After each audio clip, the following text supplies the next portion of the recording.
Ladies and gentlemen, this concludes my opening performance. Now, without further ado, we may proceed to the trial of our god. So this is what it is. Yes, you deserve praise for the effort you took to raise the dramatic stakes. Do not forget, however, that I am Focalor, the god of justice, the embodiment of justice itself. Does it not strike you as even the least bit absurd to bring the very concept of justice to trial? May I interpret these words as your refusal to stand trial? In that case, you will have the opportunity to defend your honor through a duel. You would draw your blade against a god?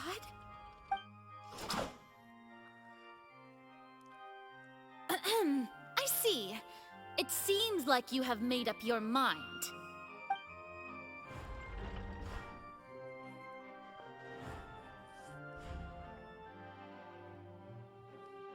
Paimon can't believe it. She just surrendered. What the heck is going on? Did I just see an Archon surrender to a human? Wow, how utterly humiliating. Lady Furina, what is the meaning of this? Shh! It would seem that there has been a misunderstanding. To be clear, the raising of both hands is not always an indication of surrender. Looking for excuses again, huh? I raised my hands just now to indicate my acceptance of the trial. No duel shall be necessary. I will admit that I've been running away for a long time. I'm sorry, everyone. I was unable to protect the people of Poisson.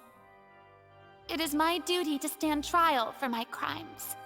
You are not the only ones to be disappointed in me. I, too, am exceedingly disappointed in myself. But now, it is time for the Hydro Archon to show you her courage and resolve. I, Furina, will use this trial to show the world the true meaning of justice! This time, I will protect you. Applaud and rejoice. One of the most outrageous and fantastical arcs known to the opera epiclese is now unfolding before your eyes. Mark my words, this shall be one of the most exhilarating and brilliant shows ever to grace the stage of Fontaine. The trial of the Hydro Archon, Focalor, will now begin! Woohoo! Oh, now we're making history! Why does it feel like Furina just took over the whole thing? Like, come on! Didn't she just get forced to stand trial for her crimes?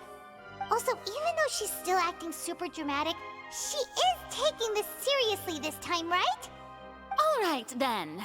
Who will be my opponent in this trial? The court asks the prosecutor to please take the stand. Is that so? Very well.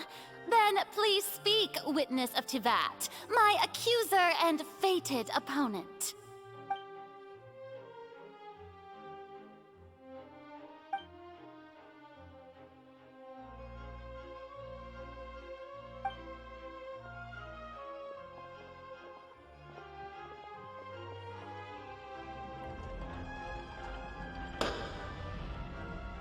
Also, please allow me to ask, as a final question before the trial begins, just how much work did you do to force me onto this stage?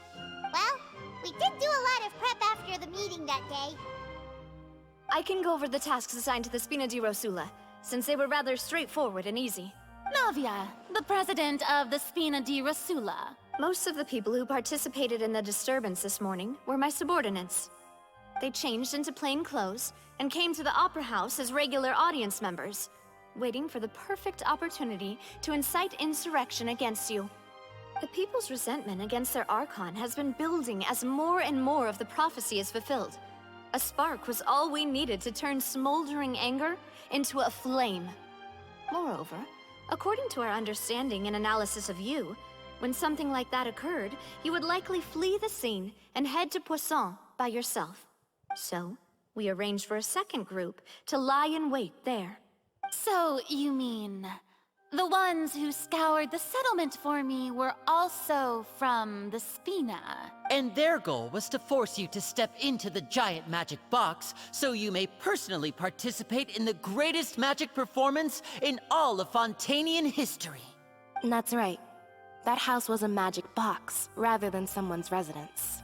As the super ultimate version of the setup that I used when I first performed at the Opera Epiclese, the volume of the box was increased by a whole order of magnitude, and the distance it traversed was the entire gap between Poisson and Araneas. Its cargo, of course, was an Archon instead of a human. My thanks, Furina. Without your help, we could never have pulled off such an extraordinary performance. You're welcome?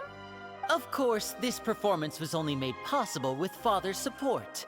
The House of the Hearth spent a massive amount of labor in Mora to pull this off. We had to select a location, construct the giant magic box, dig a tunnel, and open up a path through the water. It was a lot of work for all of us.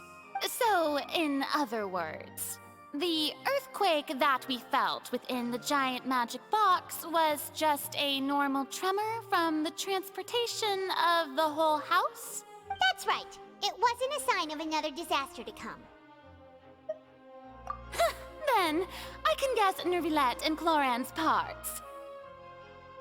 You gathered a crowd, prepared a stage, and made sure that the champion duelist would be immediately ready for a fight. Also that as soon as I appeared on the stage, the trial may commence without a hitch. Am I right? Yes, that is correct. Well, Clorand, I must commend you for your courage.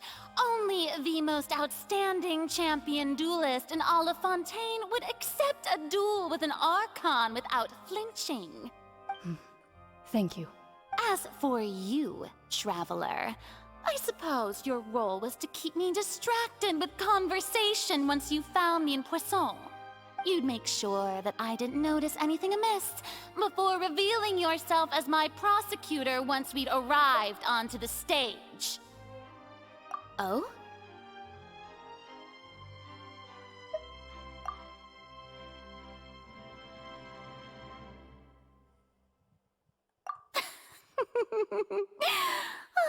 Is that so? Then I suppose I must have missed my final chance. It's fine. It matters not. What's done is done. The stage is already set, so there's no reason to disappoint the audience. Let's see this trial through to the very end.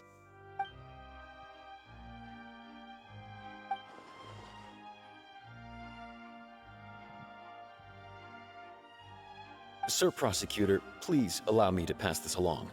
This is a document that Miss Charlotte applied for and received permission to share with you during the trial. According to her, it should speed up the proceedings. Huh? Charlotte wanted to give us something? Oh, so she's here too! Hey, Charlotte!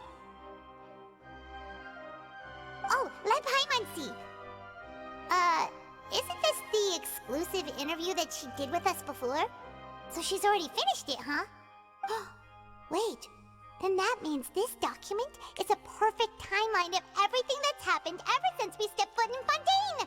So in other words, we can refer to this anthology of evidence every time we want to use something from our journey as evidence for an argument! Let's quickly confirm the information in it. Just think of it as a refresher, alright? You defeated the Hydro Archon in the very first duels you took part in at the Opera House. That's one for the history books, all right. I didn't think that you'd wind up getting to the bottom of the case I'd been following all this time. I guess you could also see this as a happy coincidence. This is the first time Monsieur Nervillette had a difference of opinion with the Oratrice. Even the Hydro Archon can't figure it out. But the Tui Harbinger, she's an extraordinary person. Her instinct must mean something.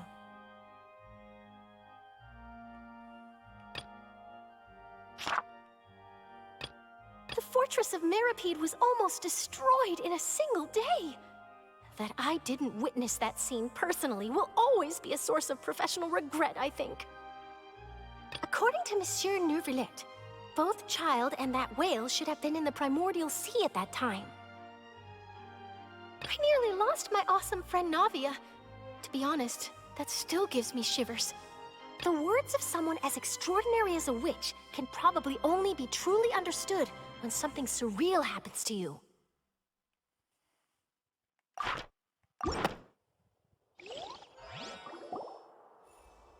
The prosecution and the defense are both in position. The trial shall now begin. Oh, come on, Nervillette. There's no need to repeat all the unimportant legalese. Just fast forward to the part where the prosecution lays out my offenses. As the defendant and the lead actress of this performance, I still haven't even been informed of my supposed guilt in all of this. Of course, it is only natural for humans to struggle to understand the actions of a god. However, you will need more than that to convict me of a crime. That's true, but my charge here is unrelated to your conduct as an Archon. Instead, I would like to charge you as a fraud who's never been the Archon in the first place. Wait, what was that? Lady Furina's a fraud? Hey, I came here thinking that we were going to try the Hydro Archon for forsaking her duty, but did I hear that right? She's not our Archon at all? Charge accepted. Lady Furina, do you plead guilty to the charge? Lady Furina. I plead not guilty. How can I be guilty? There is no way that I, Focalor, otherwise known as Furina de Fontaine, a member of the Seven and the Regina of all waters, kindreds, peoples, and laws of Fontaine, could be anything other than your true Archon. Yeah, even though Lady Furina can be rather eccentric, isn't it going too far to doubt her very identity? Yeah, I've never questioned her identity either. Sure, Lady Furina can be super irresponsible, but what grounds does that prosecutor have to make such a huge claim? I have cause to believe that common sense will prevail in this case. Many of the members of the audience have known me as the Hydro Archon ever since they were born.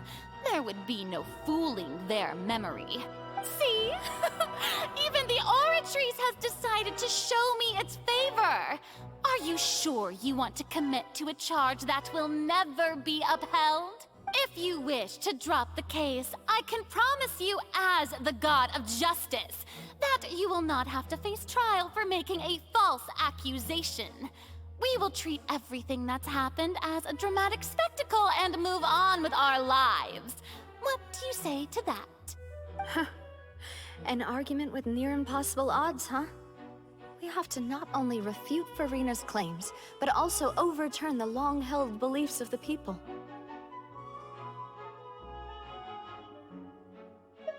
Well, I tried to give you the chance to surrender. If you must persist, then let me ask. If you believe I'm not the Archon, then what manner of being do you think I am? And if I was not the Archon, then how did I manage to live for over 500 years?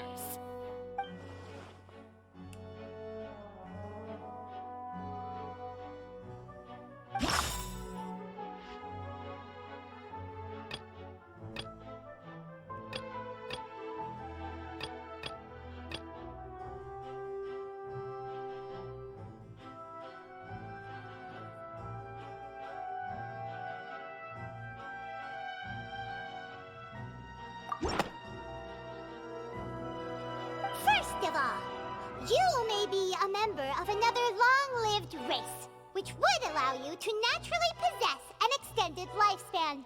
And second of all, even if that wasn't the case, there could be other ways to extend your life. Like a curse. Who gave you that idea? Was it the knave? You'd sink so low as to use a harbinger's words against me.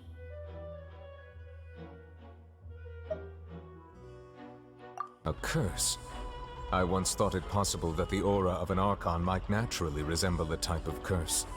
But in light of this claim, perhaps what I sensed was not your divinity, but a curse after all.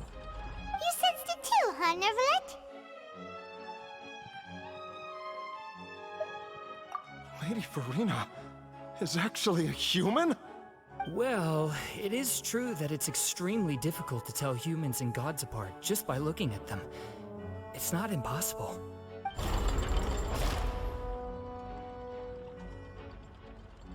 Well, don't start celebrating too early now.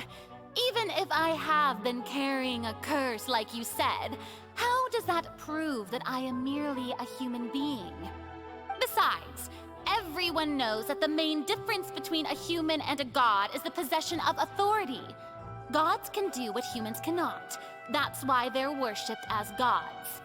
For centuries, manifestations of my authority have served the nation of Fontaine. One need only to turn their eyes towards the Oratrice Mécanique d'Analyse Cardinal in this very opera house, or consider the indemnitium that is used in every aspect of life.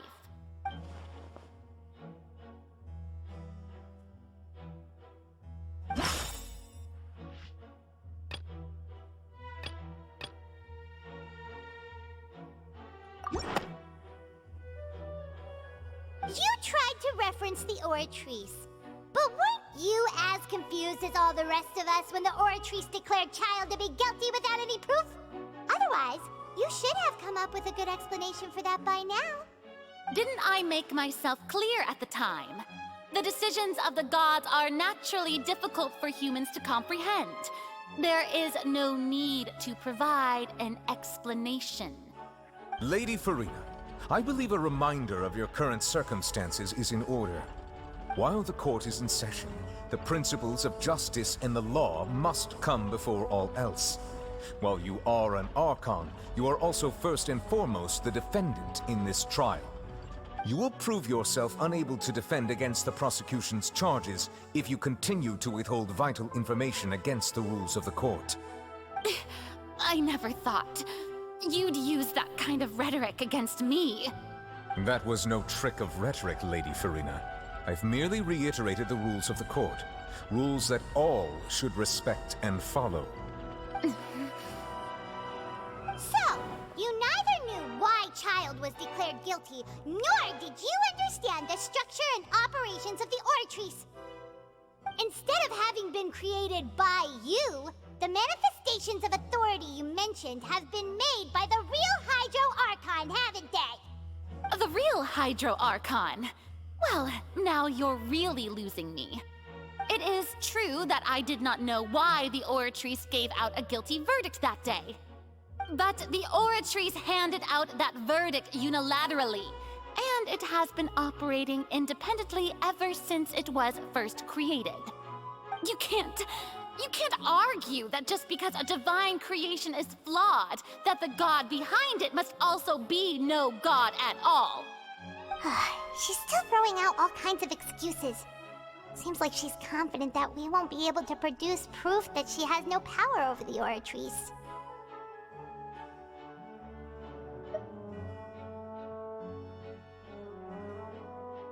My power as an Archon. There are many ordinary citizens in the audience. How can I just carelessly demonstrate the formidable power of an Archon? If that poses a concern, I'm prepared to extend my protection to the audience. You don't need to go that far.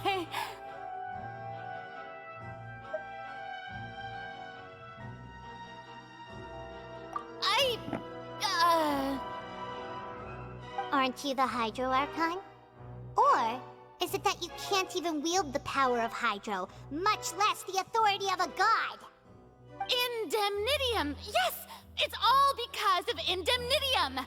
All Archons derive their power from the faith of the people, and I've converted the people's faith in justice into Indemnitium! Thus did I give up all of my divine power to provide everyone with energy for their daily lives. Have you ever seen a more magnanimous god? Isn't that a huge stretch? Yeah, no matter how generous an Archon can be, how could they give up all their power? Can a god with no power even still be called a god? It seems like nobody's buying Furina's excuse. Hey, come now, everyone! Please don't stare at me as if I was a liar! I'm still the same Furina you knew, right? The one that you loved! Shouldn't you want to believe in me? Please? You've got to believe me! If what the prosecutor said is true, she really has committed a grave offense. Did she deceive all of us? And all of our parents and grandparents too? And all of our ancestors? Ever since they were born? Enough! That's enough! Tell me then, if I'm not the real Hydro Archon, then who is? If you have no evidence of another Hydro Archon's existence, nor can you find anyone who can back up their claim to be such, then what grounds have you to say that I'm not actually the real deal? Wow, she came up with yet another argument. How can we refute her now? Seems like she really doesn't want to give up.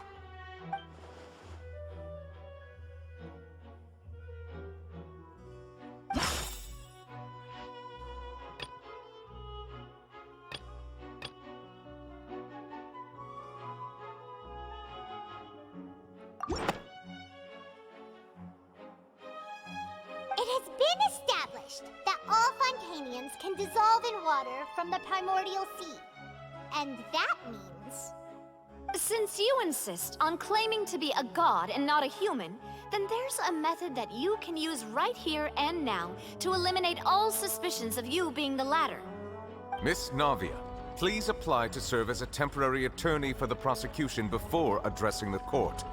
Though you act in partnership with the prosecutor, you must still adhere to proper procedure. Super sorry, Monsieur Chief Justice. I swear this really will be the last time that I'll speak out of turn. Now, I've brought some seawater from Poisson. As everyone knows, a massive flood struck the area not long ago, taking many lives, including those of some of my closest friends. So, Miss Furina, would you dare to touch some of this seawater?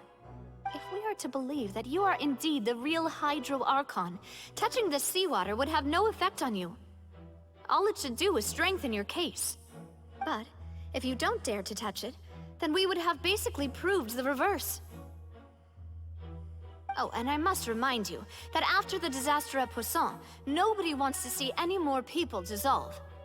I do hope you'll act prudently and choose the simpler path of admitting guilt. Navia from the Spina di Rasula. The Spina has governed Poisson for many years. I guess her suggestion is valid. If Lady Furina is indeed just a human, she's probably Fontainian like all the rest of us. Would she really dare to try?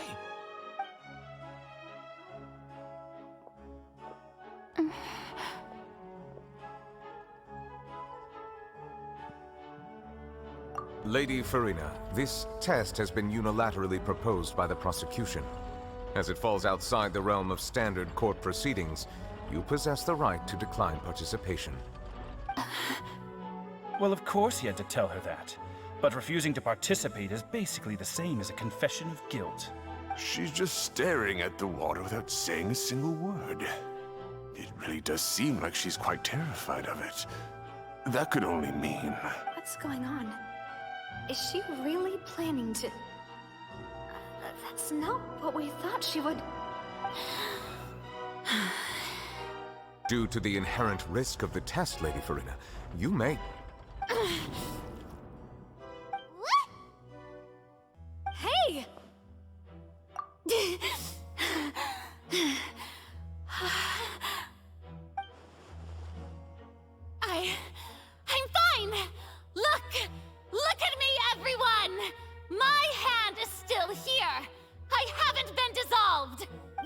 believe me now.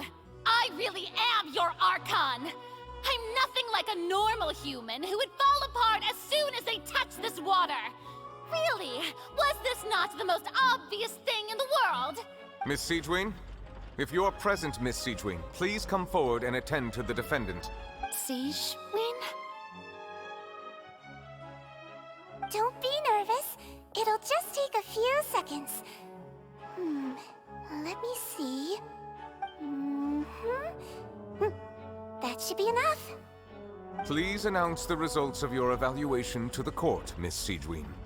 As everyone doubtlessly saw, Miss Furina was displaying symptoms of hyperventilation and flushed skin. These indicate that she was experiencing the adverse effects of exposure to primordial seawater. The extent to which she was affected is the same as other humans when exposed to primordial seawater of a similar concentration. Thank you, Miss Siegewien. Lady Furina, you may return to the defendant's stand. Oh, wait. What did she just say? I didn't get dissolved. Shouldn't that be enough to prove my innocence? Well, considering your tendency to run from your problems, we did originally prepare a direct sample of the seawater around Poisson. However, after extensive discussion, we exchanged it for a sample that is not concentrated enough to dissolve an actual human. After all, on the off chance that something entirely unexpected might occur, we don't want anyone else to lose their life to the sea. Yeah, so out of regard for Furina's life, you secured a low-concentration sample and asked the head nurse to serve as an expert witness. It's a great thing that the direct sample wasn't actually used. Furina could have... I can't believe... you...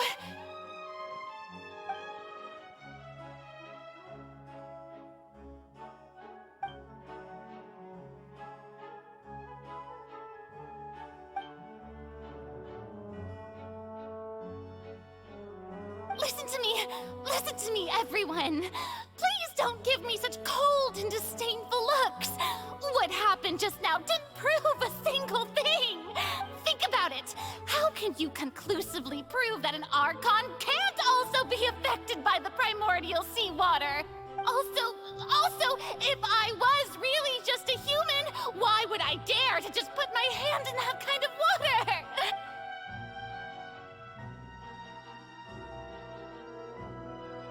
Please, everyone, anyone, just listen to me.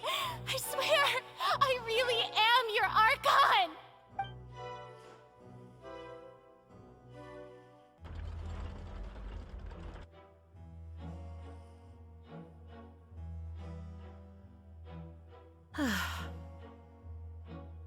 I don't think anything she says at this point will sway anyone. The odds are just too stacked against her now. With all the things that have been said, Paimon doesn't think there's any way left for Furina to win. I believe the time for arguments and presentation of evidence has come to an end. If there are no objections, we will move on to the final judgment.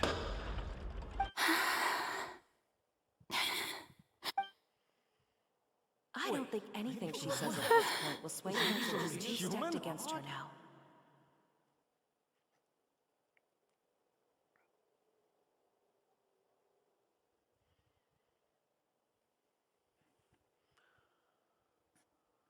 In my capacity as Chief Justice, I shall now render judgment on Furina's misrepresentation of herself as the Archon of Fontaine. As a human who knowingly deceived her fellow citizens, Furina is... guilty.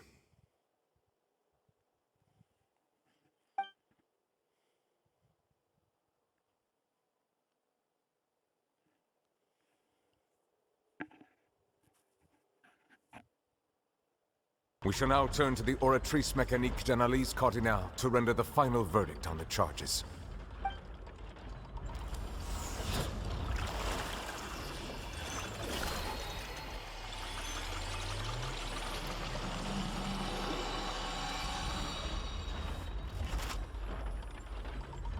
According to the judgment of the Oratrice Mécanique d'Analyse Cardinale, Furina is... Well, what's wrong? What's the Oratrice's verdict? No. The Oratrice also displays a guilty verdict. Isn't that correct then? However, the exact wording of the verdict is thus. The Hydro Archon, guilty, to be punished via the death sentence. The death sentence? That's actually one of the available sentences? I've always thought that it was just a myth. The one and only time the death sentence has been handed out at the court, and it's been given to the very person we've worshipped as the god of justice? What an unexpected twist. Furina's been sentenced to death by the Oratrice? We just wanted to use the trial to show her the seriousness of things so she'd tell us the truth. How did things escalate this quickly? This outcome is indeed quite strange.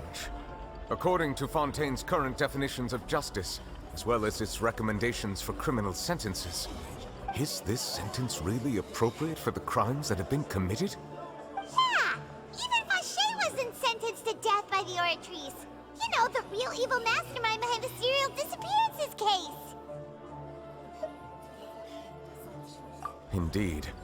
Not only is Furina's sentence overly excessive, the very point of our trial today was also to prove that Furina has never been the Hydro Archon in the first place. But now, the Oratrice seems to have deliberately invoked the title of the Hydro Archon. What does this mean?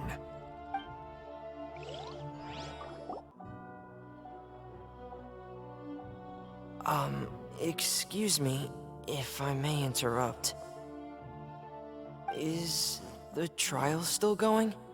Fremine! You finally made it. I assume this means you've completed your mission? Mm-hmm. Any mission Father assigns to me will always be top priority. Is that the first prophecy slate? Huh. So the knave privately arranged for Fremine to try and find the missing slate. I looked everywhere and finally found it at the bottom of the sea. It took me a long time to get around some dangerous stretches of water. But has the trial already concluded? Then doesn't that mean I've come too late? Oh no. Father will be disappointed in me. Thank you for your hard work, Mr. Fremine. Please allow me to review the record left on the slate. Traveler, I believe that you have already seen the other existing slates, and would like you to come here and confirm their contents.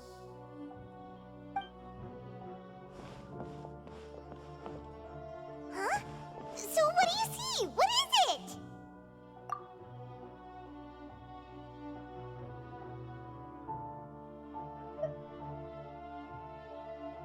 I believe I've now made sense of the Hydro Archon's crime.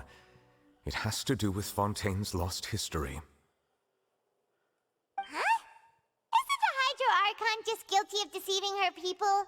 Oh, wait, no, that's Furina, and we've already proven that she's not the Hydro Archon. So when you say Hydro Archon, do you mean the real Hydro Archon we've been kinda talking about? In truth, everything that you've encountered in Fontaine up until this point can be traced back to the contents of these stone slates. However, I'm uncertain as to how much sense they currently make to you. Okay, let's try to recall the contents of the other 3 stone slates. Paimon will do her best to help you remember.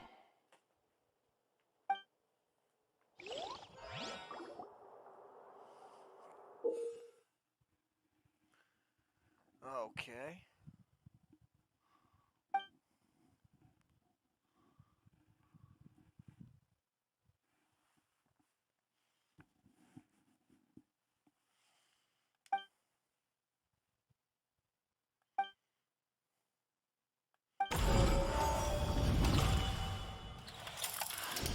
The first stone slate describes what you just said.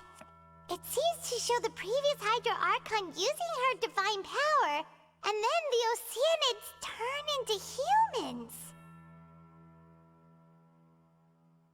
Does that mean that Fontainians are transformed Oceanids? Oh, Paimon wasn't expecting that. But if Oceanids can turn into humans, then perhaps this process can be reversed as well. The second stone slate shows Celestia floating in the sky, and the Hydro Archon and her people worshipping it together. But the heavens still brought judgment down upon them. This must be the point when the Hydro Archon and the Fontainians were branded with their original sin. Does this mean that the original sin and the Hydro Archon sin are the same thing? The third slate shows the Hydro Archon sinking into the sea surrounded by many people. That reminds Paimon, didn't we also watch that happen to someone else? Well, the fourth slate is the prophecy the Fontainians have been talking about. People dissolving into the sea, the Hydro Archon crying on her throne, and so on.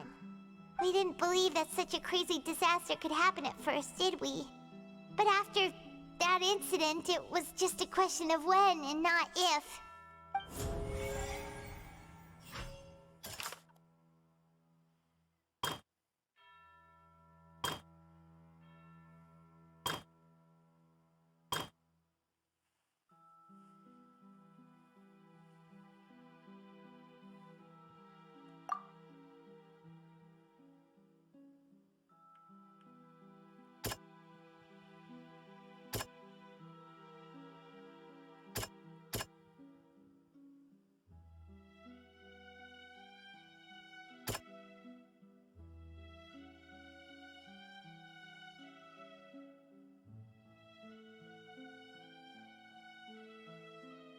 That doesn't sound quite right.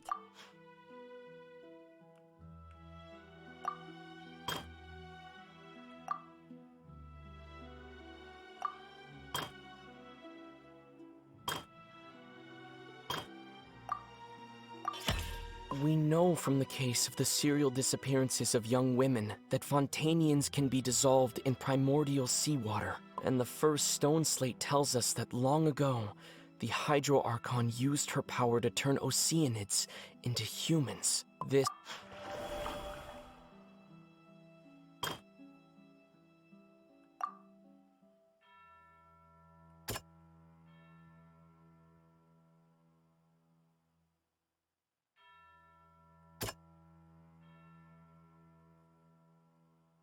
That doesn't sound quite right. Let's think about this some more. Well, it's sure as hell not this. That doesn't sound...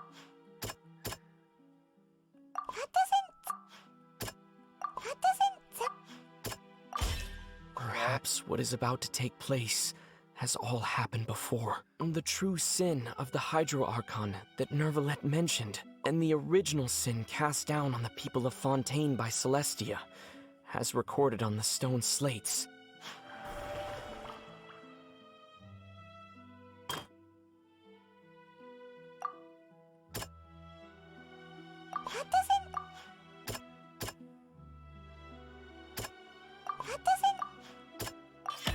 It's not as simple as falling into the sea. When Navia fell into the sea, her consciousness was subjected to judgment. The stone slates show the people gathered around the Hydro Archon in the sea.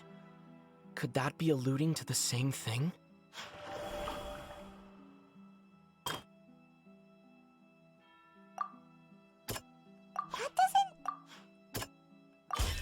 The prophecy from the stone slates found its way into society, but not many people believed it at first. The fortress of Meropide was nearly flooded with primordial seawater, which we know can cause Fontainians to dissolve.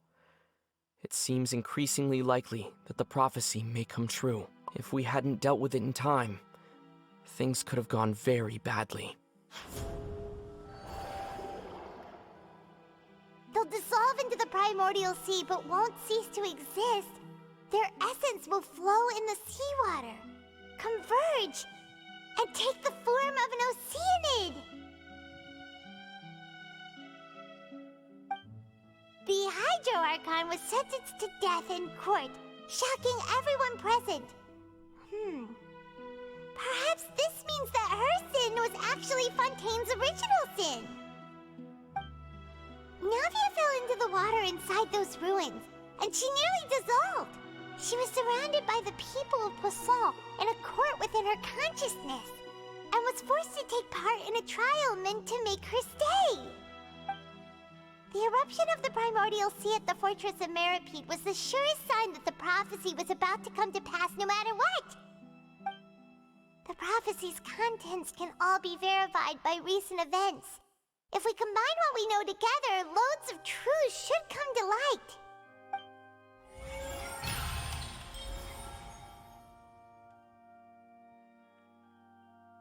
We already know from previous events that hilichurls and everything else were once human.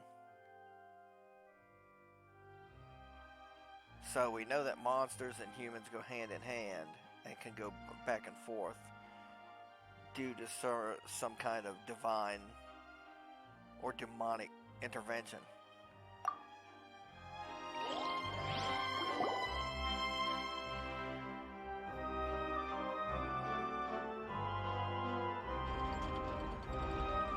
Huh? Oh, Paimon gets it now! So that's how you can make sense of it! But then it feels like we're going to have to share some truly shocking revelations. Let's hear them.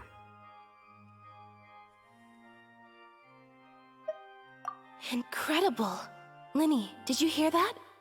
We're not real humans. All Fontainians were originally created by the late previous Hydro Archon, with Oceanids as their basis. The evidence for that can be found in how only Fontainians could dissolve in primordial seawater, and how all the girls Vacher dissolved were also turned into Oceanids. Oh, and according to Navia, when she was about to get dissolved, she also saw everyone gathered around for a trial, all of them in the shape of Oceanids. Indeed.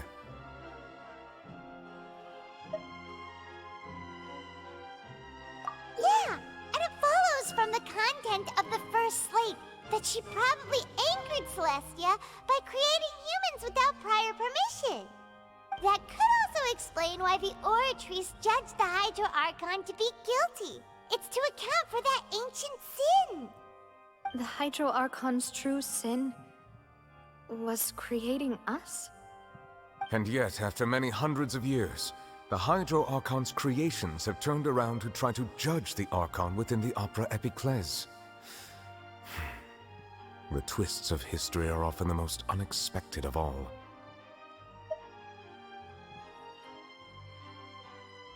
Yeah, isn't the image here just like when Navia fell into the sea? So wouldn't it be trying to show the image of the Hydro Archon also falling into the sea once the prophecy has been fulfilled in the fourth slate? In the end, the people will all be dissolved into the waters, and only the Hydro Archon will remain weeping on her throne. Only then will the sins of the people of Fontaine be washed away. Did Paimon get all that right? You've made some keen deductions. I must say, given how much you still don't know, it is impressive that you've already managed to connect so many pieces of the truth. However, while you were able to decode all the information on the slates, they've also been etched with an additional layer of hidden information using a different power source. When we were at the ruins, I tried to decipher the hidden information recorded in the slates.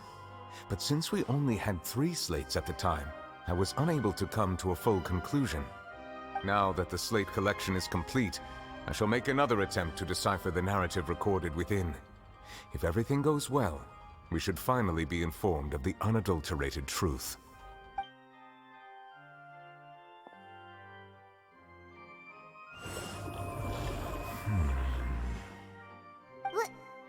Well? Did you get it? I believe I should share this truth not only with you, but with all the people of Fontaine as well. I will try to briefly summarize it for you. Your hypotheses regarding the origin of Fontainians and the sin of the Hydro Archon were both correct. In the Fontaine of old, the previous Hydro Archon sensed the yearning of her Oceanid familiars for life on land.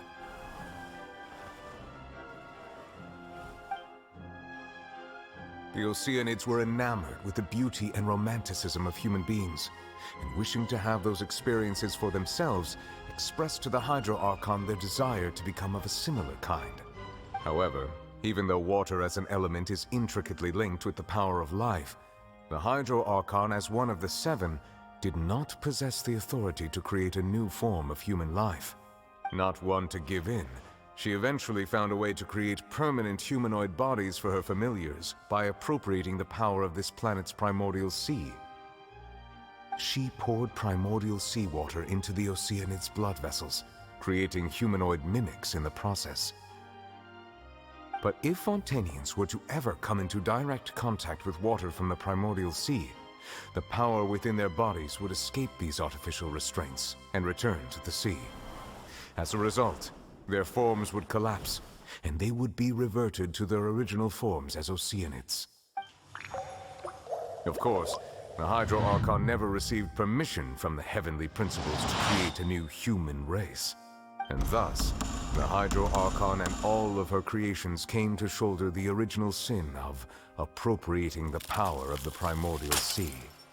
That is the true history of how the people of Fontaine first came into being. So we were all Oceanids before we turned into human beings? That's way too much information for me. I think I'm just going to pretend that I never heard a single thing. Wait, but if that's the truth, we can't let the Hydro Archon be sentenced to death. After all, her only sin was creating us. This really might be too much information for your regular Fontainian, but it does answer a lot of our questions. Alas, your hypothesis regarding the third and fourth stone slates was inaccurate. The slates' respective positions are, in fact, correct. A key point of the visual on the third slate is how all the individuals depicted in the water are humans rather than Oceanids. They have not been dissolved, which implies that the water depicted in this slate is not water from the primordial sea. The nation of Fontaine is the nation of Hydro, as well as the nation of trials and justice. Instead of being the literal element, the water in the scene symbolizes judgment and justice. You may also recall Navia's experience. When she fell into the sea, her consciousness was surrounded by that of many others who intended to hold a trial to determine her fate. Therefore, the meaning of the third slate is that the people of Fontaine shall try the Hydro Archon at the court of justice. Yes, it refers to our present situation. I think I'm following now. So, what you're saying is, even though we decided to put on this trial to avoid fulfilling the prophecy, in truth, everything we've done has happened exactly as the prophecy foretold. So now, it seems, we're the ones making sure it comes true. What should we do? Huh. No matter what, the prophecy will be fulfilled. Is this what it feels like to be a prisoner of fate? If that's the case, does that mean the scene in the fourth slate will also be fulfilled soon? Traveler, I would like to point out another small fallacy in your deductions. About the fourth slate, you probably thought that the eruption of primordial seawater beneath the fortress of Meripede served as the surest sign that the prophecy was about to come to pass, yes? However, I believe that rather than being a sure sign, that eruption could in fact only be a small warning of something far worse to come. As for the root cause of the catastrophe, I believe you've already encountered it once before.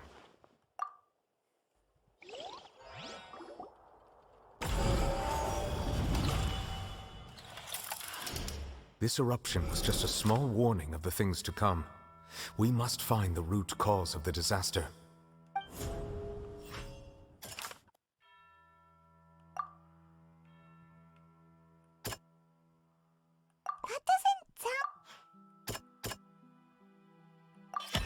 It was both dream and reality.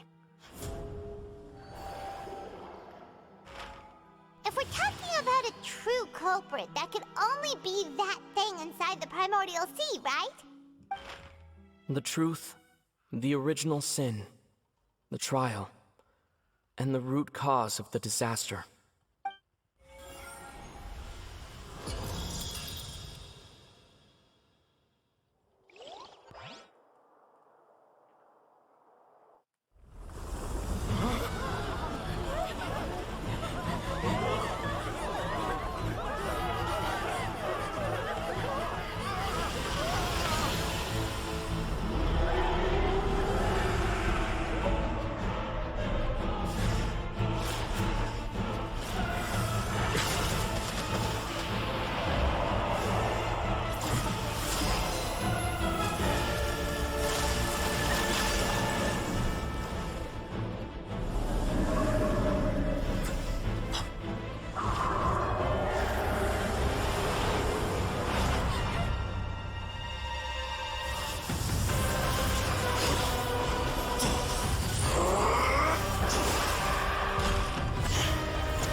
huge whale you saw in your dream?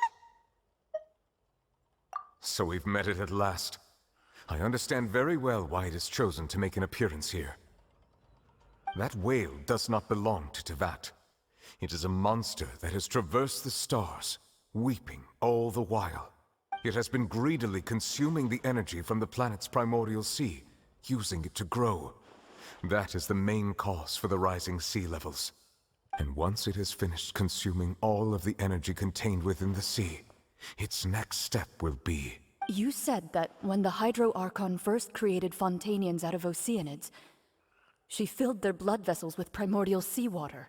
Precisely. That whale finds the blood of Fontainians nigh impossible to resist.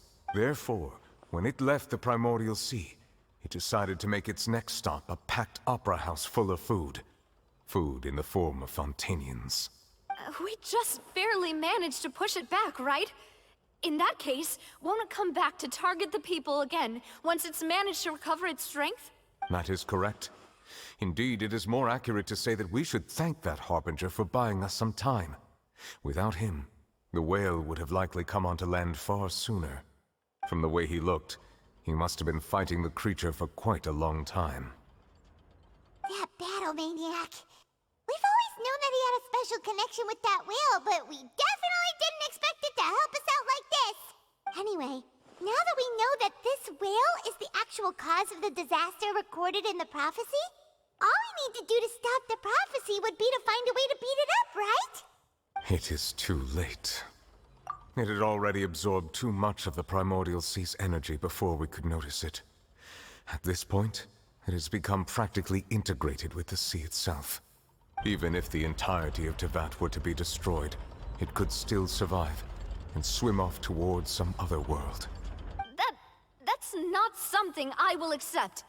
We've already done everything we can, and we even found the true culprit. We've come so far. You can't just tell me that the last hurdle is some impossible foe. That's just not fair. Indeed, that's not how a grand performance should end. I'll fight it to the end, no matter what. So the prophecy will be fulfilled no matter what, huh?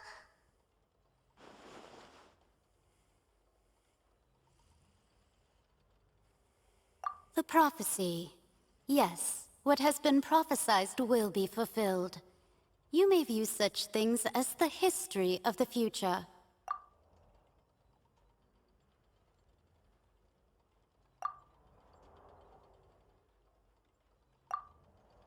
Just as prophecies are usually only the future as seen from the perspectives of the gods, could things be happening in hidden corners where the gods' gaze does not fall? Ultimately, fate shall serve as your only guide, no matter what will happen in Teyvat's future. All you need to do is to play your part.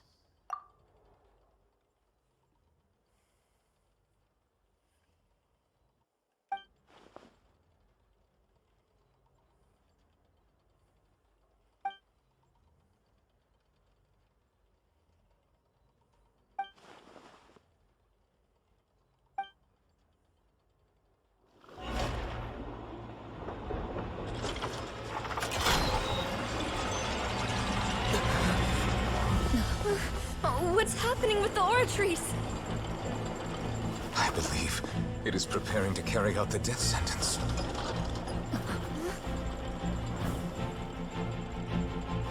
Furina!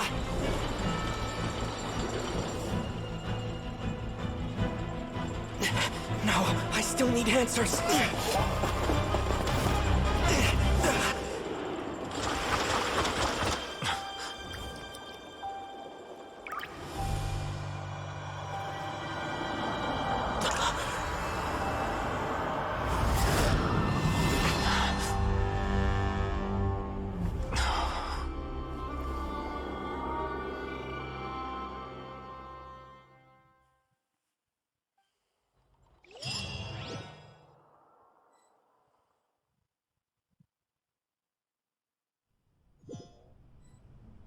The hell just happened?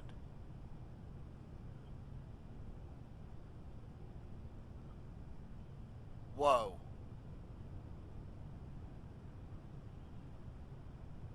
You...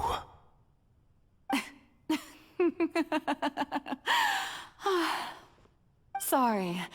That shocked expression on your face is just too amusing. I couldn't help myself. You are not Furina. Who are you? The sweet sound of bewilderment. Marvelous. A sure sign that my attempt to deceive everyone was a resounding success. But to answer your question, I am Focalor. You know, the god. Focalor? Why did you deceive us? Oh, that wasn't my goal, of course. Goodness, no. But I had to fool everyone else too, if I was to stand any chance of deceiving the heavenly principles. Deceiving the heavenly principles? It's all because of that pernicious prophecy. Dreadful, wasn't it? Everyone doomed to dissolve. Fontaine condemned to be flooded.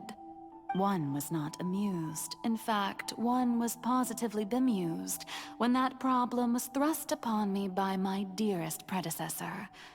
That's the former Hydro Archon Egeria, for the uninitiated. It hardly gets more disastrous than a preordained national catastrophe, now does it? She knew full well that the prophecy would surely come to pass. And as one of the seven, she also knew full well that one defies the heavenly principles at one's peril. So yes, as you have no doubt surmised, it was a rather impossible situation that I found myself in. I spent a terribly long time mulling it over, alone on the ocean floor. And I was almost growing barnacles by the time I finally realized there was only one possible solution to this confounding conundrum. I had to outwit the heavenly principles, allow the prophecy to be fulfilled, ostensibly at least, while saving everyone at the same time. I'm a genius, I know. I can only assume that's why Egeria chose me as her successor. Although, looking back now, it was hardly the inheritance one dreams of. Between the task of saving the nation, the quotidian duties of the Hydro Archon, and not to mention the original sin of creating a new race of humans, I dare say she left me quite a colossal mess to clean up. But one can only play the hand one is dealt. I did not choose this, any more than I chose to be one of her Oceanid familiars. So you were also once one of the Oceanids, transformed into a human by Egeria's hand? Yes, I was. I always dreamed of becoming human. And I still do, even now. In my eyes, to be human is to be part of the greatest opera ever known. After becoming a god, I separated my divinity from my body and spirit, leaving behind only a self that was as naive and bewildered as my past self on her first day as a human being. The me you see before you now is that divinity. And the human counterpart I left behind, I named Furina. She could feel joy, sorrow, and everything in between. She could be as vain and conceited, or as meek and vulnerable as she wished. Her strengths were of a kind only a human could possess, as were her shortcomings. But in my eyes, Furina's humanity was what made her perfect. She was perfectly human in every way. The person I always wanted to be. Anyway, so then I cursed her. All part of the plan, of course. The plan to deceive the heavenly principles. Do you still remember the final scene of the prophecy? The Hydra Archon alone, weeping on her throne. In order that the prophecy might appear fulfilled, I invited Furina to be an actress, to play the part of the Hydro Archon in the prophecy. Under the curse I placed on her, so long as I, Focalor's divinity, continued to exist, she could not die. But nor was she free to live her life in the pursuit of happiness. Instead, she was forced to take the stage in the opera house, to embrace the role of leading lady, to forever play the part of the god from the prophecy, all to create a deceitful appearance of that prophecy coming to pass. I suppose now you probably understand why your court is called the Opera Epiclese. But Furina is only human, isn't she? Even though she has had a long life, her mind is no stronger than that of any other ordinary human being. I cannot begin to fathom what she has had to endure. It must have been torture for her. It has indeed. And although she is, in a sense, me in human form, I most definitely owe her an apology for it.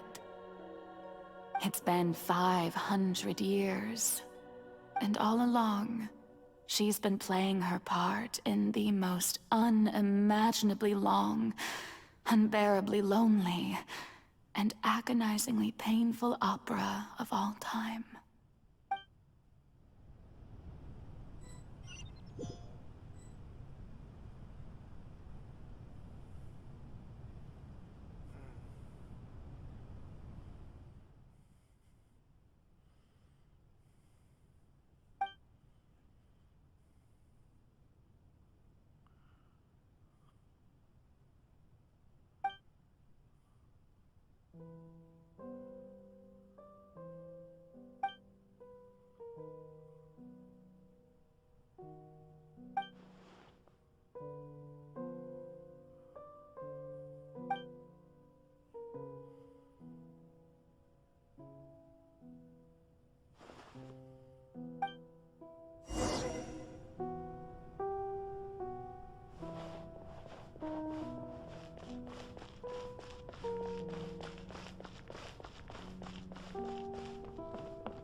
Oh?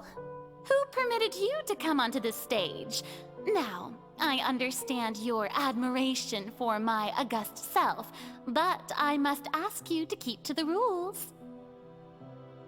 All right. It is not my intent to reprimand you. There is no need to state your name. Just be off with you. Do not distract me from my performance.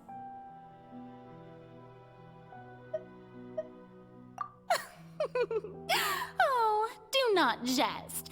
Can you not feel it?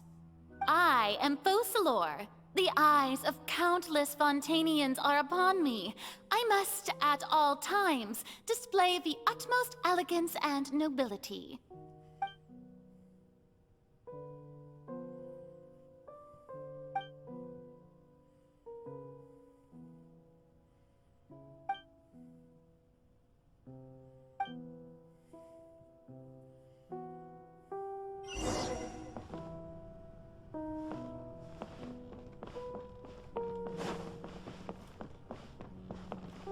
Dear audience, the performance is experiencing a technical difficulty, but worry not.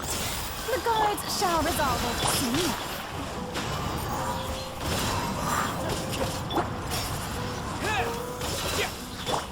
I'll uproot you!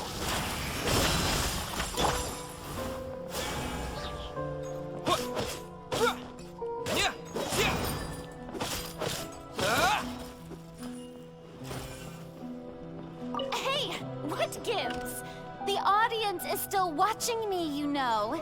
Guards? Wait, where are the guards? Guards! Disappear! Can't see? Buckle up! Clouds high. The birds come!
Furina. Furina. Huh? Who's that? Who's calling me? Where are you? Be not nervous. Be not afraid. I am before you. Wait a moment. You're mirror me? How can this be? Mirror you, huh? You know what? That's not bad. Let's go with that. Mirror me? What do you wish to say? The prophecy. Have you heard of it? What prophecy? Wait. I know. I think. I don't know why, but it's in my head somehow. The people will all be dissolved into the waters, and only the Hydro Archon will remain, weeping on her throne. Only then will the sins of the people of Fontaine be washed away. Oh, very good. You know it well. What's going on? I can't seem to remember anything clearly. The only thing I know for sure is this prophecy. Will it really come to pass? Yes, it will. And that is why I've come to you. Disaster will come to Fontaine sooner or later. Things will develop just as the prophecy declared. There is no escaping it. But doesn't that mean everyone will die? I'm a Fontainian just like them. Will I dissolve too? Oh, don't worry. Magical meetings exist in this world precisely to give people a chance to turn things around. It is the reason why you met me today. I will tell you how to save everyone, but you may have to suffer somewhat. Oh, so there's still hope after all. Goodness, you frightened me. You spoke so much and with so much certainty. As for the suffering, well, I will admit that the first thing that came to mind was, why do I have to be the one to suffer? But if the prophecy will come true, I'll also die anyway, right? So if I've already met you as my magical meeting in this world, if there were scales, with all the people of Fontaine on one side, and my pain on the other, is it not obvious where the scales should tilt? You truly are the perfect human. My ideal. I suppose this would also be the justice that belongs to you. Huh? Don't worry, it's nothing. Listen well. Fontaine has just lost its Hydro Archon. I need you to play a role. That of the new Archon. Play as a god? That's right. You must begin a never-ending masquerade. You must never let anyone suspect your identity. If you can keep it up, then I shall have my way of defying this prophecy. But should your identity be revealed, then all hope will be lost.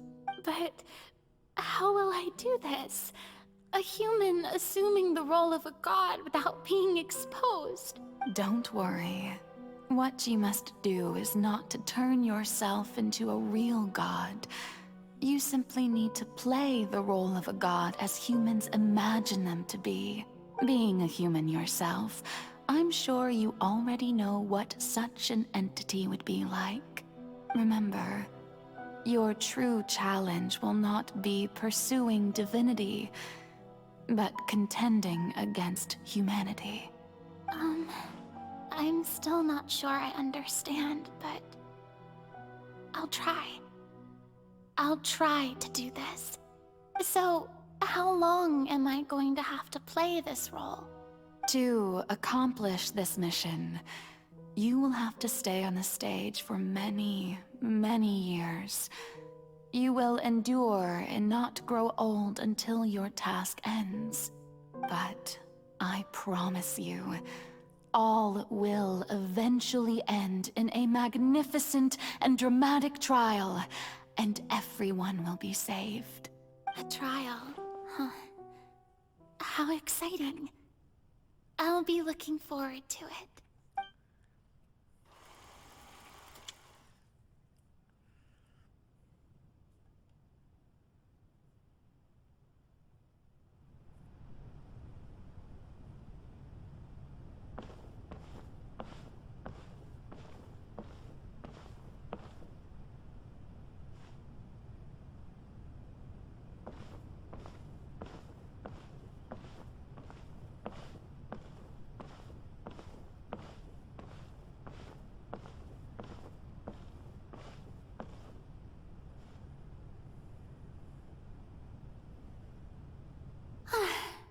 The Maison Cardinalise has announced my accession, but this is my first time facing the people.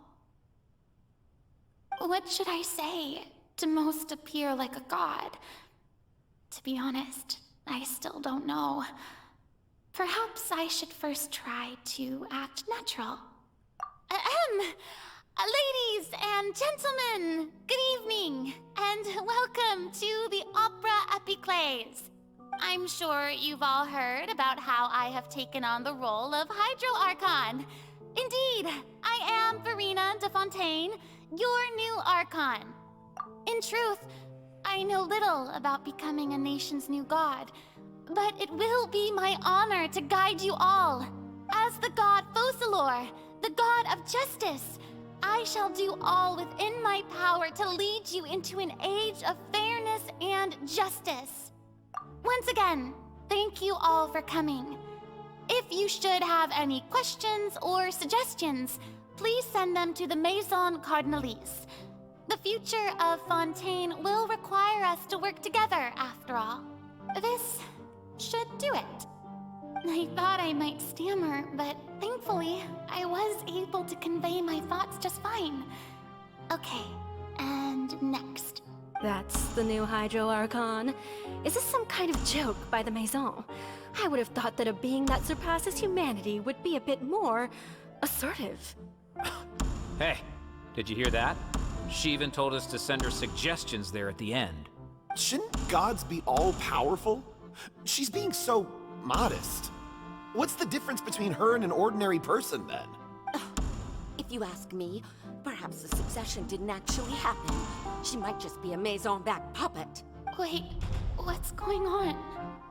Why is everyone suspecting me of being a fake? Oh, this is bad. If I get exposed here, there'll be no saving the people from the prophecy. Right. Mirmi said that I just need to play the role of a god as humans imagine them to be. Calm down, Furina. Think. What do the people want? How would they imagine a god to speak and act? Assertive, with a strong sense of presence. One who can dispel all doubt. That is the character I'm fated to play.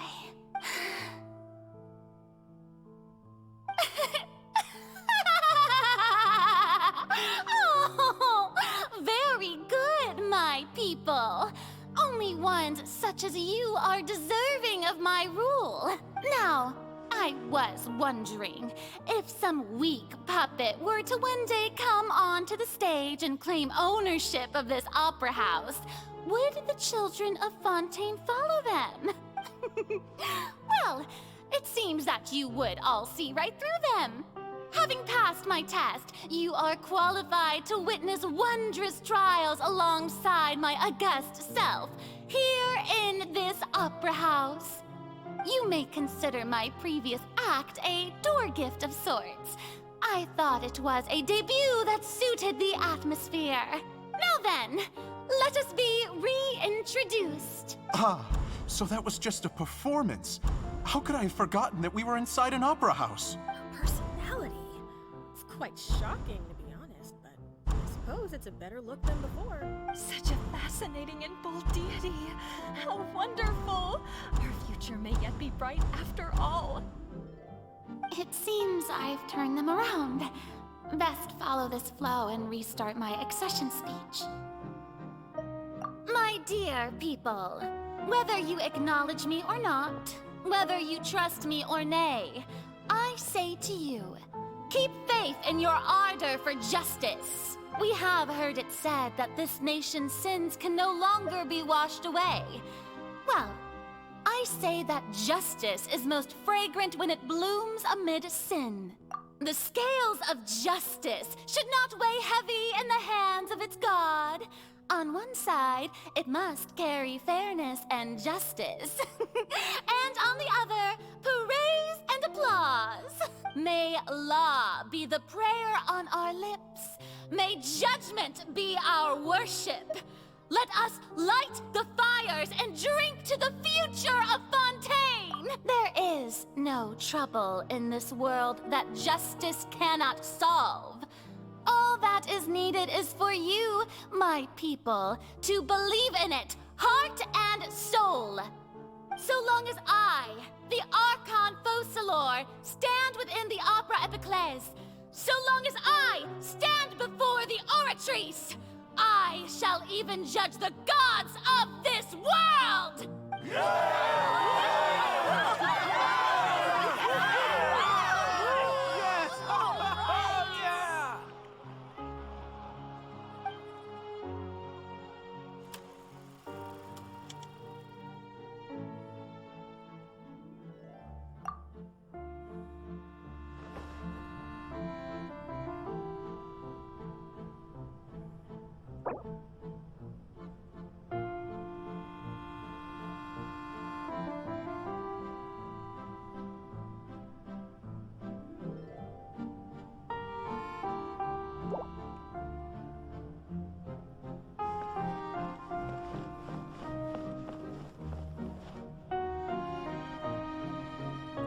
Lady Furina, here are today's case reports, as well as a summary of the follow-up for your perusal.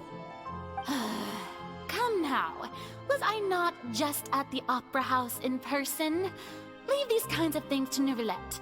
Besides, none of these trials were the one that I'm looking forward to the most. If I may be so impertinent, what kind of trial are you truly looking forward to? A magnificent, dramatic, and wondrous trial. A trial to end all things. How could you hope to understand? That's true. I fear I lack the ability to grasp your divine thought, Lady Archon. No need for fright, and do not take what I said before too seriously. Go now, do your duties. The trial I await. It will come one day.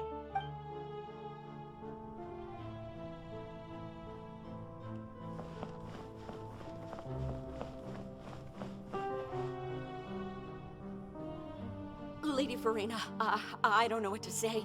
Thank you for agreeing to see me. No need to thank me.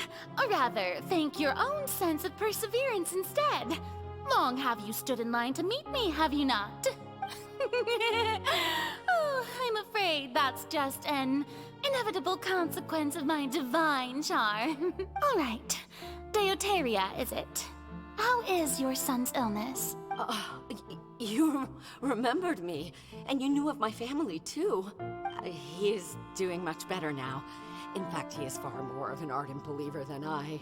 He was the one who forced me to seek an audience with you, and to bring your words back to him. Oh, good. Very good. If this should happen again in the future, please do not hesitate to come and tell me. Going down to citizens' homes every so often, while not usual practice, should serve as a fine change of pace. Ah, you're such a gentle and wise God. Thank you once again, on behalf of my son.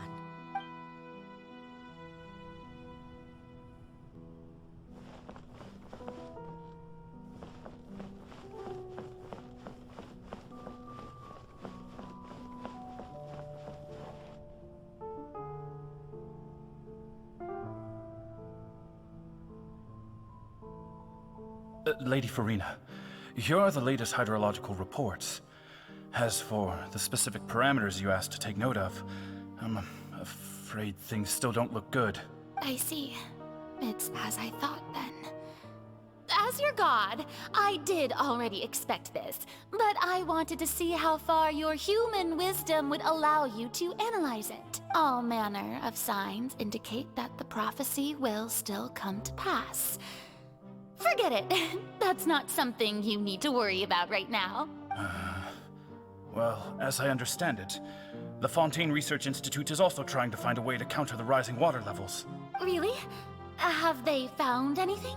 I'm afraid that they haven't found any effective solution thus far. Oh, is that so?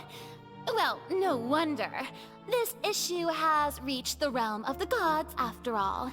Still, their spirit is praiseworthy.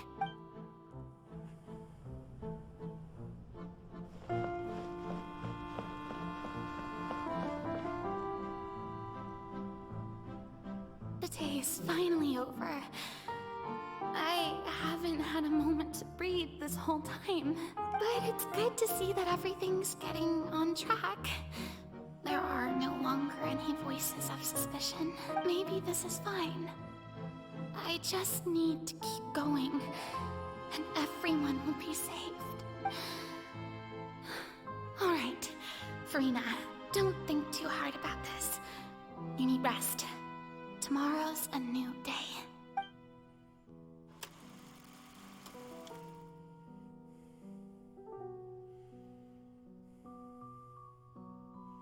Lady Furina, here are the new trial reports for the latest cases, as well as a summary of the follow-up.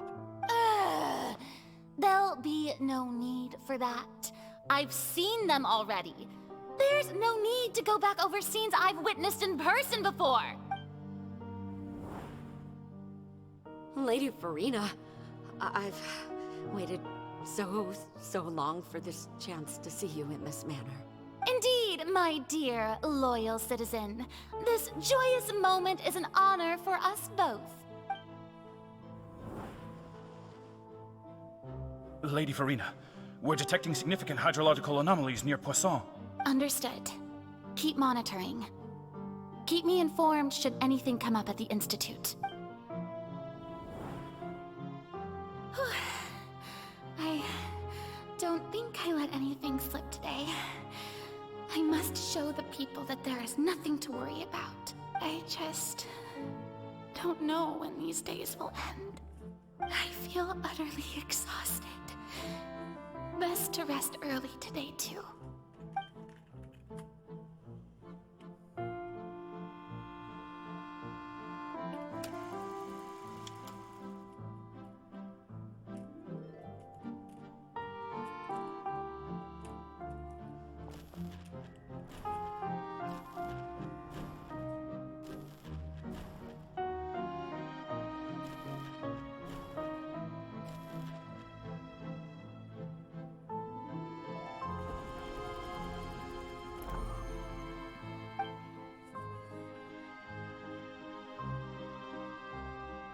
Lady Furina, it's like a dream being able to speak with you up close like this. I've heard that the first member of our family who was honored to receive an audience with you was Madame Deoteria, almost 20 generations ago. And what a fine family yours is indeed. It brings me great joy to meet such a faithful believer, a descendant of a line most ardent. Surely you exaggerate, Lady Furina. My lady? Hmm? What is it, good citizen? Oh, are you crying? Uh-huh. Oh, really now? I didn't even notice. This must be the overflow of hydro from my person. Well, can't quite help being the god whose dominion is the waters, can I? No wonder. No wonder. A manifestation of your power, then. Oh, Archon, I am honored to have witnessed it. Honored indeed.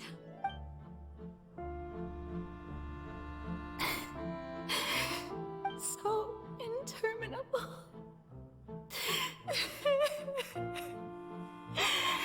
So lonely. Just how much longer? Hundreds of years must have passed by now. Perhaps the show must go on for hundreds more. I never imagined that it would hurt so much. Have I reached my limit? No. Perhaps I reached it long ago. Today I didn't even notice my own tears. I want to tell someone, anyone, about this. But would that not destroy all I've done so far? I've conducted so many investigations across the centuries. But there's not even a sliver of hope that we might break the prophecy. All I can do is keep heart. I must maintain this act. It is the only way to save Fontaine. Please, mirror me. You have to succeed.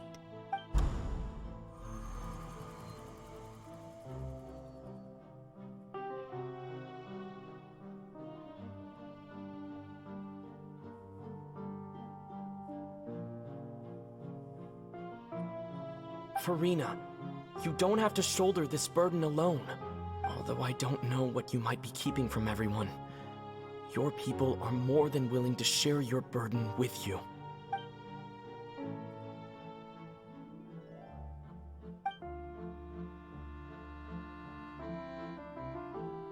Share my burden. That's impossible. It was fated right from the start that this would be my duty alone. But even if your burden doesn't need to be shared, you can still choose to confide in someone. Just share it with me. I'm what you'd call a witness. A witness? Yes, I've heard that you came to Teyvat from beyond the stars, yes. In other words, you never belonged here. And if Teyvat is, in its entirety, a show on a stage, then you're just a spectator, aren't you? If that's the case... He's right. I could confide in him, couldn't I? But if things don't play out as expected, the people of Fontaine will be the ones to pay the price. No, Furina. You shouldn't be selfish. But what if it's really alright? Furina, you've worked so hard for so long. Surely it would be okay to put yourself first for once. Just this once. Is it such an outrageous thing to do anyway? To find someone in whom you can confide your frustrations and sorrows? Surely it could not hurt. If you let this opportunity slip through your fingers, it might never come by again. Think about it long and hard.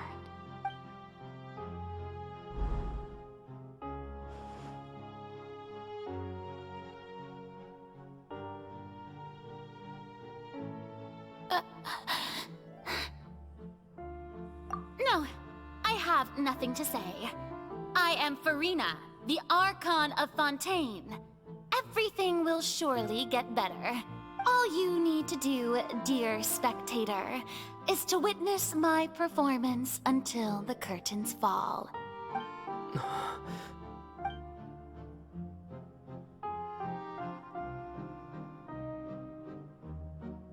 Fine.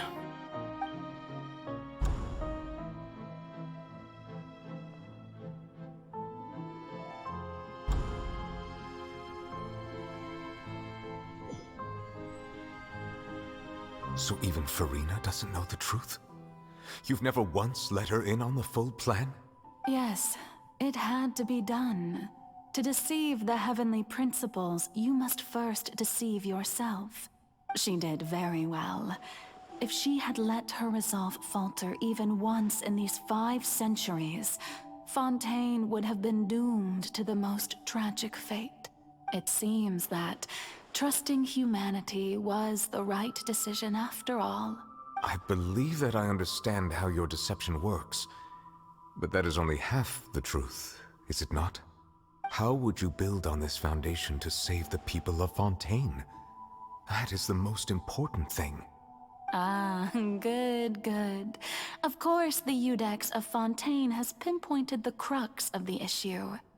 I'm sure you've long sensed that the Oratrice is no simple machine, yes? I've always suspected that it had its own consciousness. And Lenny did mention that he heard a human voice within the core chamber. It now seems that that person was you, hidden within the machine all along. Am I right? And then I became one with the Oratrice, taking Fontaine's gnosis with me. Yes, it would seem so, wouldn't it? Alas, your understanding of this device still lacks sufficient depth. In truth, it is no enactor of justice. It is, in fact, a device created to kill the god of justice. I beg your pardon? Oh, you have it. And to be more precise, not only will the Oratrice take down the god of justice, it will also take down the divine throne upon which she has been placed. I mean, did you think I would be the sort to enjoy peaceful repose while Furina suffered? My work over these last 500 years has been to constantly accumulate indemnitium within the Oratrice. But really, some have already discovered that only a small fraction of the energy generated by the device was ever used to provide power to Fontaine. The vast majority has been, had to be, accumulated to enact this death sentence. It was all a part of your plan then? Both the trial and the sentence? Indeed. This power, accrued over 5 centuries, could have sustained Fontainians for millennia, had it only been used for that purpose. Almost all of it has now been stored within the Oratrice. But only power of this magnitude could hope to destroy the Hydro Archon's divine throne, shaking the rules established by Celestia, and breaking through the institution that is the Seven. So the Oratrice's call for death was for neither Furina nor Focalor, but for the Hydro Archon. The destruction of that divine throne. If I do not misunderstand your intent, you must be... Returning what's rightfully yours to you, of course. In other words, this was all done to return the authority of the Hydro Archon to the Hydro Dragon of this planet. But...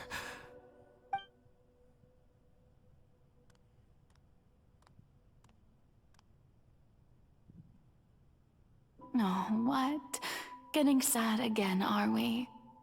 The authority of the ancient dragons shall soon be yours once more, O Hydro Dragon Sovereign. And this is the face you make. all you've done throughout the years is just so you can sacrifice yourself at the very end.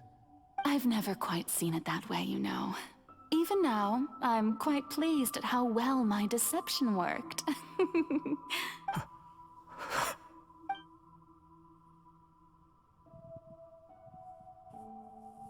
Hydro Dragon, don't cry. I must say, had it been within my rights, I would have loved to judge the heavenly principles themselves. Were they not guilty of essentially the same crime? Egeria stole the power of the primordial sea, and the heavenly principles stole the power you ancient dragons possessed. I, for my part, am the god of justice. And is it not just that your original powers should be returned to you? Speaking of justice, I have always believed that justice lies in the process of pursuing human existence itself. So, if the theft of the primordial sea's might was Fontaine's original sin, then, leaving matters of procedural right and wrong aside, the descent of the Fontainians as humans and their right to exist in this world would be Fontaine's original justice.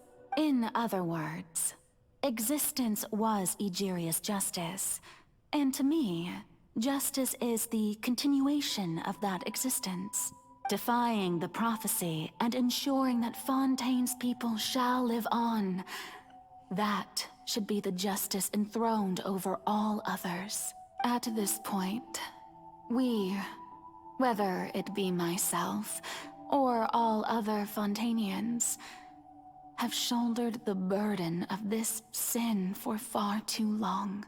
Iudex Nervilette, the highest judge in our land, when you regain your full power as an elemental sovereign, what verdict shall you pass upon us?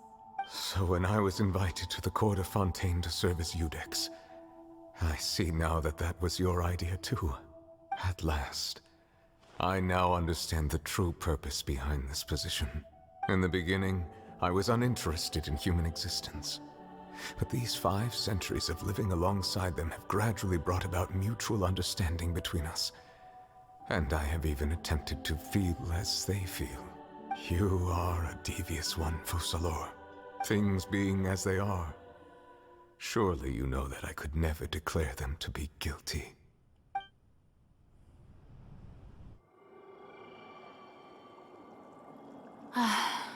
The hour of my execution is almost here. For the sinner, the curtain call has come. I know I may not sound it, but faced with death, I find myself a little afraid.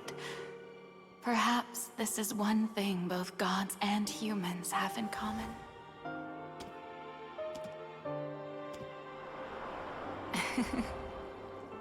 Farewell, Nervilette.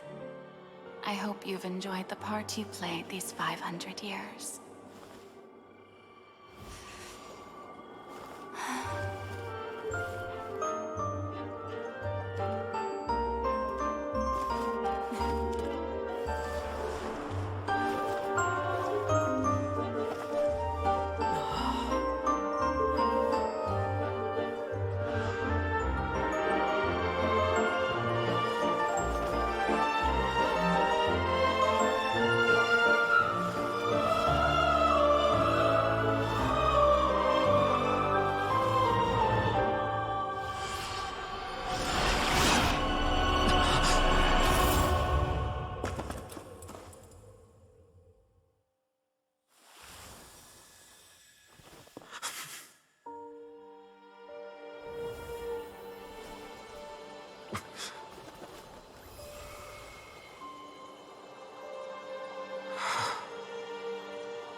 I, Iudex Nuvilet, hereby declare,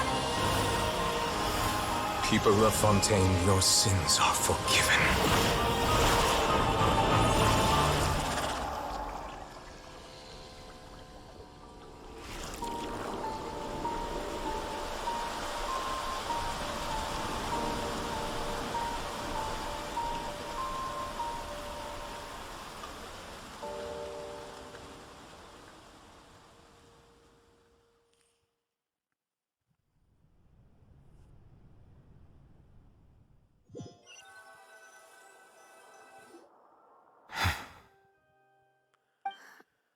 What just happened?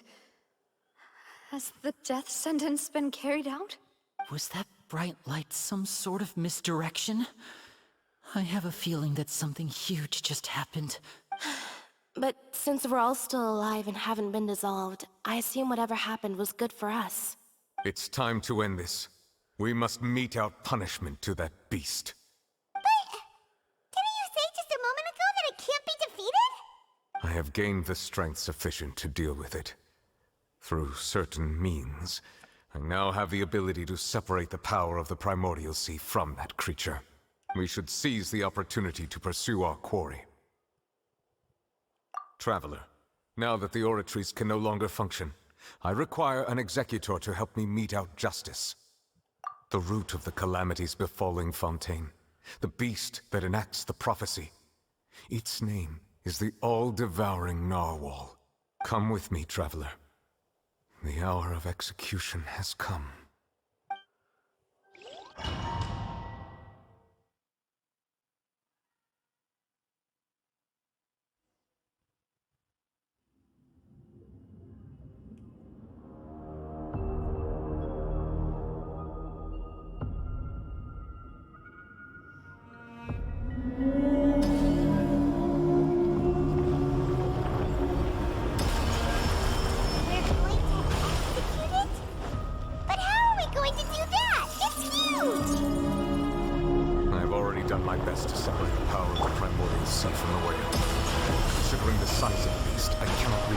Source. Unless we can find a way to attack it from within. I shall share a part of the ancient dragon's power with you. We shall look for an opening together. I can feel its sorrow turning into hostility. Here we go.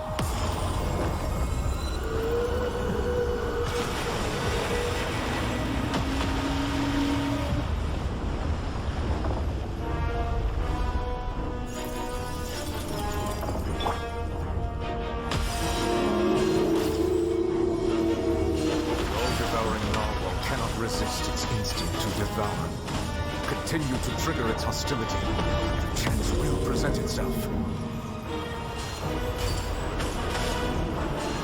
Yeah.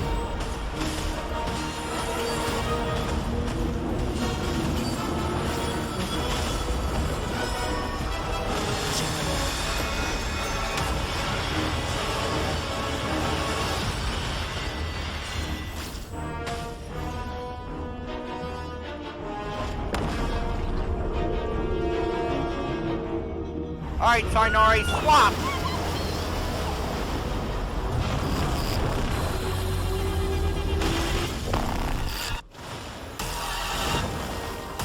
Why is there a moving thingy over there? Very scary! I hear everything! We're dead meat! I have granted you my protection. Do not fear. Seize the moment and use my heart to suppress its root from within. Entrap! With the wind! Into the wind. As one with wind and cloud!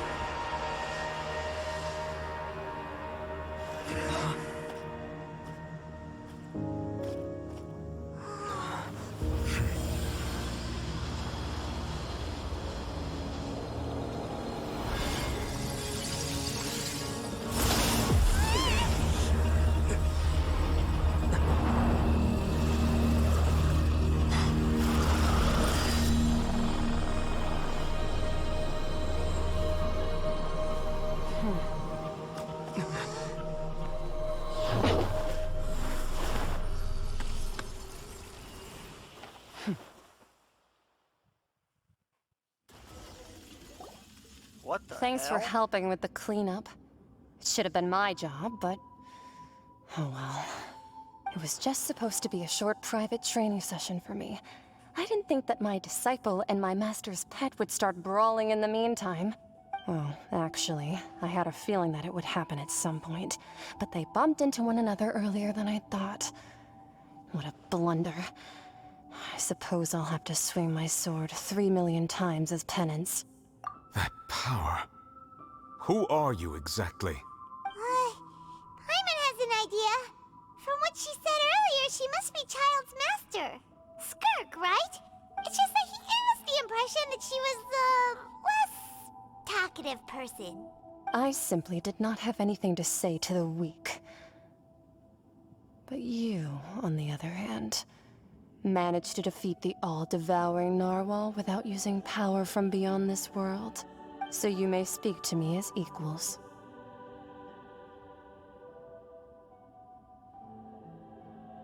I have to agree. It's a strange use of a planet's primordial waters just to raise an all-devouring narwhal. That kind of power is wasted on it. It's not cooperative. It eats too much. And I have more important things to do with my time than pet sitting. The only thing that creature has going for it is its looks. All in all, it fails as a pet.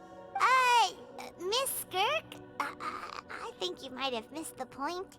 The point being? Well, being that this pet almost destroyed an entire nation. So what sort of person is your master? Well, Child's master's master. Wait, is that right? Oh, right. So you don't know him. Sorry, I assumed you did. His name is Sertologi. I am unfamiliar with that name. Huh. So Master isn't sufficiently famous. How should I describe him then? Have you heard of the name The Fowl? The Fowl? Still nothing? Well, how about the Visionary? Vetterfalnir then? Or Gold Rhindaughter? Ooh, that one we've heard! Rhindaughter's part of the Hexen Circle. She's Albedo's mom, right? Oh, so you do know that name. To be honest, I also heard all of those names and titles from my master. I don't actually know them either. But I suppose you understand now, yes? My master is likely a similar sort to Rhindaughter. They are both pursuing some form of perfection. Wait! Didn't you also mention a visionary person? Paimon didn't quite catch their name. Actually, never mind that. I believe it expedient to inform you that the all-devouring narwhal used up nearly all its strength fighting you. Such roiling hydro energies will prove difficult for the planet's deep seas to digest. As such, the Fontaine back on the surface has most likely been thrown into chaos. In other words, the prophecy that you've been fretting over should now be in full swing. What?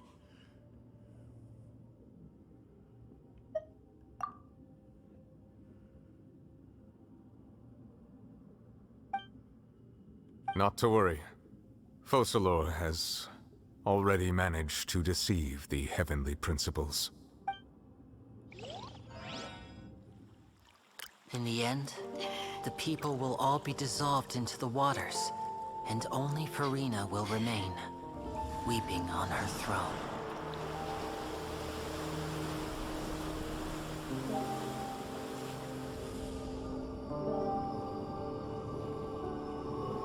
Only then will the sins of the people of Fontaine be washed away.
Let's initiate emergency rescue!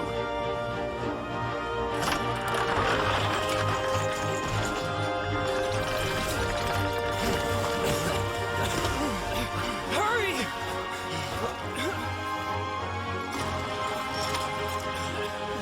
Hey, lend a hand!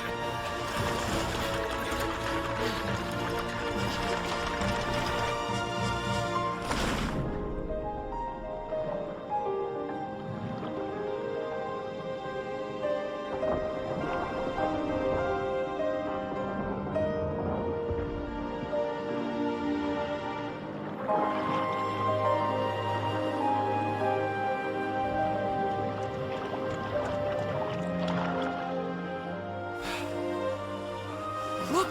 The water's receding!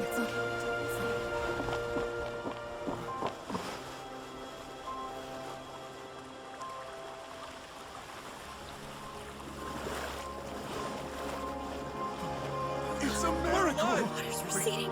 We didn't dissolve. The prophecy was wrong. The prophecy was wrong.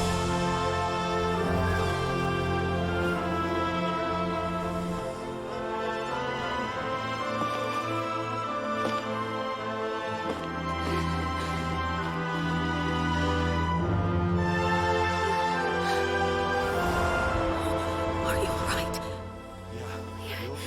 We're saved. The prophecy was wrong.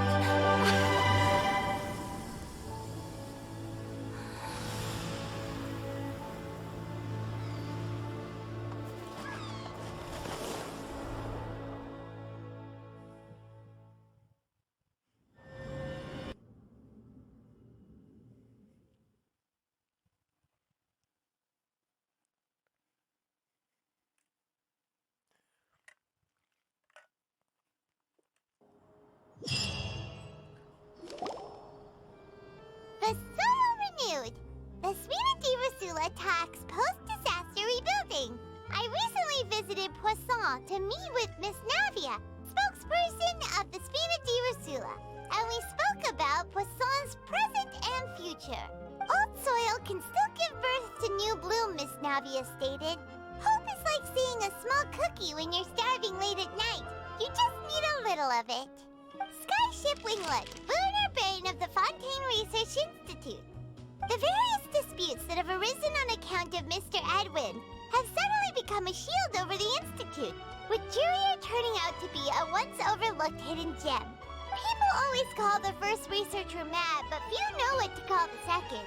And should that latter person achieve a miracle, they would find it all the harder to find a word with which to classify him and his team. Wow! Paimon barely recognizes the people in the reports. Are those really Jurier and Navia? They sound like real big shots. What do you think? Pretty enthralling, huh? The Steambird's idea was pretty simple. With the disaster just having passed, we would print a free edition packed to the margins with good news to calm people down. The value for these big scoops lies in their inevitable follow-ups.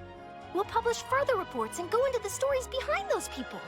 Edwin's assistant, Jurier, created a true flying ship, while Navia is leading people in the reconstruction of their home. I'm sure that these stories could draw even your well-traveled eye. Paimon's curious too! Wait a minute. Didn't we watch everything happen from start to finish? What's there to be curious about? And that's exactly why I'd like you to come conduct interviews with me.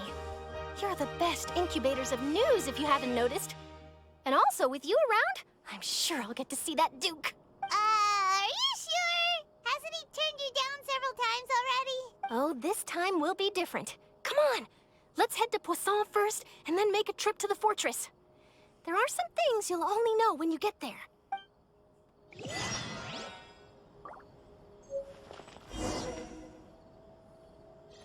And we'll be doing that next time. Until then, y'all, take it easy.